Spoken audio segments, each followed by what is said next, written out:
안녕하세요. 앨리스의 오두시 앨리스입니다. 오늘은 배움의 조건, 영화 속에 담겨 있는 13가지 교육 이야기 5번째 시간.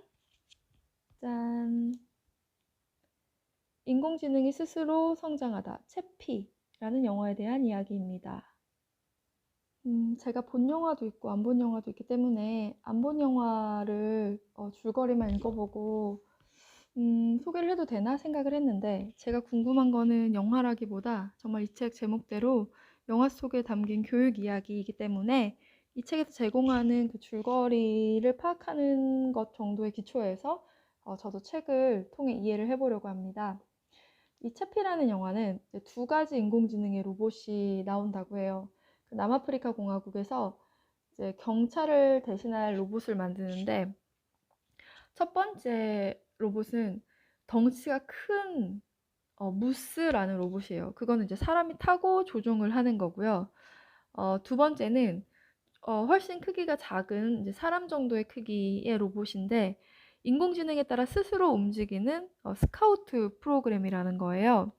근데 그 덩치 큰 무스는 빈센트 무어라는 사람이 개발했고, 그 인공지능 스카우트는 데손 윌슨이라는 사람이 이제 개발을 한 거예요. 근데 둘이 이제 경쟁을 하다가 결국에는 경찰을 대신하는 로봇으로 덩치가 작고 스스로의 판단에 의해서 움직이는 그 스카우트 프로그램 로봇을 하기로 결정합니다. 그러니까 당연히 빈센트 무어는 이제 반감을 가지고 있겠죠. 그러다 어느 날 그 스카우트의 개발자인 누구였지? 데온 윌슨이 그 실험용으로 이제 개발한 로봇을 폐기하기 위해서 그걸 들고 가다가 마약 범죄자들한테 납치가 되는 거예요. 그 로봇과 함께. 그러면서 이제 그 범죄자들이 요구하기를 빨리 이 로봇을 자기네가 사용할 수 있도록 개조해라. 그래서 협박에 못 이겨서 로봇을 만들어냅니다. 근데 그 로봇은 이제 깨어나서 여기 악당으로 나오는 남자 닌자라는 사람을 아빠로 생각을 하게 되고, 같은 이제 마약 조직에 있는 욜란디라는 사람을 이제 엄마로 생각하면서 배워나가는 얘기거든요. 그 설명한 부분을 조금 읽어보면, 능력은 있지만 아무것도 알지 못하는 천진난만한 갓난아기의 의식을 지닌 로봇은 채피로 이름 지어졌다. 스카우트 22호를 새롭게 프로그래밍해서 자신들의 갱스터 로봇 1호를 만들려던 범죄 조직은 갑자기 생긴 갓난아기 같은 로봇 채피로 인해 당황한다. 그러나 욜란디는 대운과 함께 로봇 채피를 진짜 아기처럼 다루고 세상을 알아나가도록 돕는다. 이미 전제된 능력에 따라 채피는 상상할 수 없는 속도로 세상을 배운다. 말, 사람 간의 관계, 사물인지, 그리고 도덕관념까지. 그의 의식은 빠르게 성숙되어 갔다. 대우는 자신과 함께 있는 집단이 범죄 조직이라는 사실과는 상관없이 자신이 완성한 프로그램으로 인해 채피가 성장해 나가는 것에 몰두하게 된다. 그렇게 로봇 채피는 인간과 로봇의 구분이 어려운 경계에 자리 잡게 되었다. 교육적으로 관심이 가는 부분은 이렇게 채피가 성장하는 부분인데, 영화적으로는 그래도 어떻게 마무리가 되는지를 알려드려야겠죠?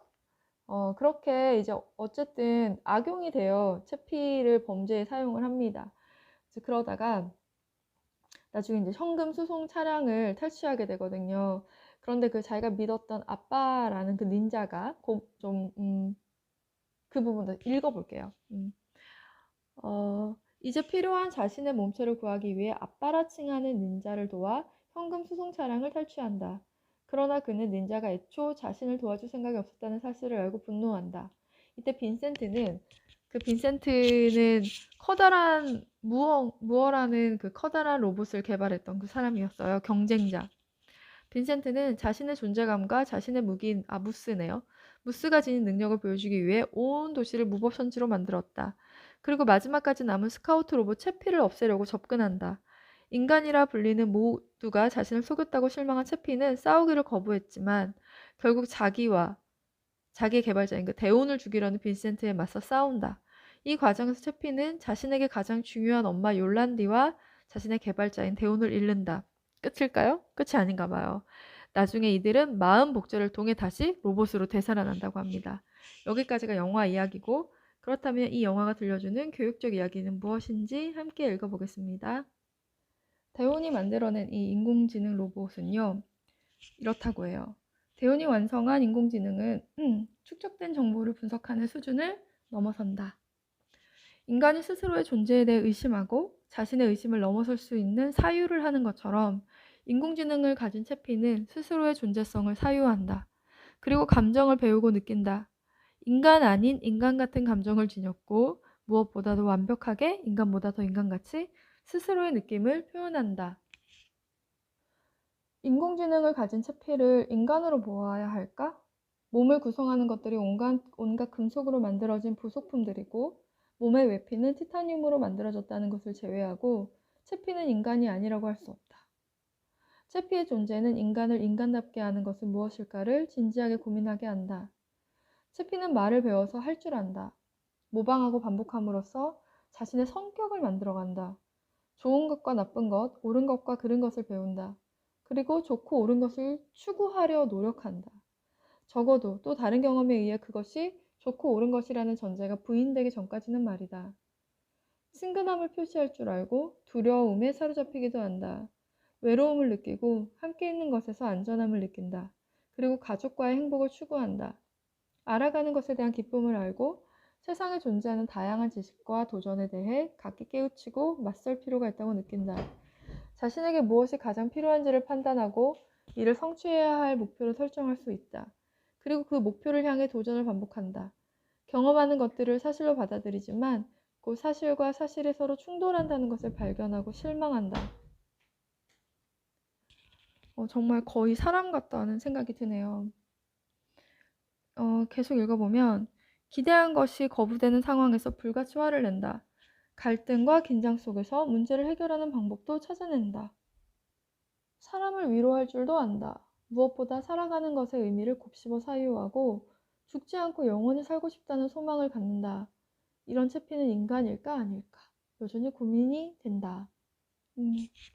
이런 채피에게 이제 세상을 가르쳐주기 위해서 가지고 오는 그 도구는 바로 책입니다. 책을 읽어주면서 채피에게 세상을 알려주고 채피는 나중에 그림도 배우게 돼요. 이렇게 정말 사람처럼 여러 가지를 배우고 익히게 되는데 마지막에 이제 부딪히는 문제는 윤리의 문제입니다. 과연 윤리라는 것도 가르칠 수 있는 것인가? 그 부분인데 왜냐하면 채피는 아이로 치자면 범죄 가정에서 태어난 거잖아요. 그러니까 마약과 그런 절도 같은 것들을 하는 그런 세계 속에 얘는 태어난 거고 그런 가정을 통해서 이제 세계를 보게 되는 거죠. 그런데 어쩔 수 없이 그 납치를 당했기 때문에 대원도 협조를 했지만 그래도 채피에게 이제 바른 것을 가르쳐 주려고 노력을 합니다. 그 윤리 부분에 대해서 좀 읽어보면 채피는 윤리적 혼동의 상황에 내동댕이 쳐졌다. 약속, 사랑, 용서, 배신, 창의성, 능력 등은 누구나 정리된 개념으로 이해하고 받아들일 수 있는 것이라지만 채피에게는 그렇지 않았다. 하늘이라는 실제를 파랗다라는 색깔을 지칭하는 개념과 연관짓고 일치시키는 경험을 하고서야 하늘은 파랗다고 했던 것처럼 채피는 이 모든 개념들을 당연한 것이 아닌 경험과 혼란스러운 갈등 속에서 배워야 했다. 윤리적이고 가치 판단이 요구되는 이 모든 개념들 중 가장 대표적인 것이 약속이라는 개념이었다. 대오는 자신이 채피를 만든 사람이라는 것을 재삼 강조하며 채피가 세상을 어떻게 살아가야 하는지 조언한다. 그 첫 번째 행동이 약속이란 개념을 가르쳐주는 것이었다. 대온, 내가 널 이 세상에 데려왔다고 네가 이 사람들의 생활 방식을 따를 필요는 없어. 마약도 안 되고 훔치는 것도 범죄도 안 돼. 그러니까 채피가 받아들이는 거죠. 채피는 범죄 안 된다. 나랑 약속을 하자. 약속이 뭐야? 나에게 어떤 나쁜 짓도 안 한다고 약속하는 거야. 약속을 깰 순 없어. 채피는 약속한다. 이렇게 이제 사람을 해치거나 도둑질을 하지 않는다고 대원과 약속을 한 채피인데 그 아빠의 역할을 하는 범죄자 닌자가 사람에게 이제 총을 쏘라고 얘기를 하는 거예요. 근데 채피가 그걸 거부하니까 총을 쏘는 척만 해서 우리 위험만 하자 막 이렇게 가르치는 거예요. 그리고 또 뭘 가르치냐면 그럼 우리 총을 쏘지 말고 칼로 찌르자. 사람들은 칼로 찌르면 굉장히 기분 좋게 잠이 들어 라고 이제 채피에게 가르치는 거예요. 그래서 채피는 이제 그거를 받아들이게 되는 거죠. 칼로 찌르는 거는 사람을 해치는 게 아니니까 내가 약속을 어기는 건 아니야 라고. 그러면서 이제 영화적으로는 결국은 대온도 죽고 그 엄마도 죽지만 나중에 그 정신을 가지고 로봇을 만들어서 부활한다. 뭐 이렇게 영화는 끝나는데 교육적인 관점에서는 이 저자는 이 질문에 관심이 있었대요. 이 영화를 보면서 떠나지 않는 질문을 다시 한번 던지지 않을 수 없다. 배움은 인간이 아닌 기계에도 일어나는 것인가? 배움은 단순히 축적된 코드를 입력된 명령에 의해 내뱉는 차원이 아니고 그렇게 되어서도 안 된다. 그렇다면 4차 산업시대로 명명될 사회에서의 배움은 인간이 아닌 기계와 기기에 어떤 방식으로 일어나게 될 것인가? 정말 채피와 같이 설계된 인공지능이 스스로의 생명을 유지하기 위한 배움을 만들어낼 수 있을 것인가? 배움은 지식에만 관계된 것인가? 아니면 감정과 충동, 직관, 표현의 영역까지 넘어가는 것인가? 4차 산업혁명과 교육, 그리고 채피의 배움은 우리에게 묘한 긴장감과 풀기 어려운 질문을 던져주고 있다. 만약 다음 세대의 인공지능이라면 이 질문에 잘 대답해 줄 수 있을까? 하고 이제 이 챕터는 끝납니다. 그러니까 한때 이런 얘기도 저를 들은 적이 있어요. 뭐 외국어 공부할 필요가 없다. 우리 뇌에다 어떤 칩을 넣으면 동시에 막 동시 통역이 된다. 이런 얘기를 들은 적이 있는데 이 책에서는 채피가 기계가 배우는 것에 대한 얘기를 했지만 제가 이거를 읽으면서 궁금했던 점은 기계에 어떤 정보를 입력하는 것처럼 인간에게 그런 교육을 하는 것은 과연 맞을까? 그러니까 정보를 입력하고 그걸 받아들이고 기억하고 그런 시스템으로 이해하는 것은 맞을까? 뭐 이런 고민을 조금 해봤습니다. 그래서 오늘은 5번째 시간 인공지능이 스스로 성장하다 채피라는 영화에 대해서 함께 살펴봤습니다. 다음에 6번째 시간에서 또 만나요. 앨리스의 오두시 앨리스였습니다. 안녕.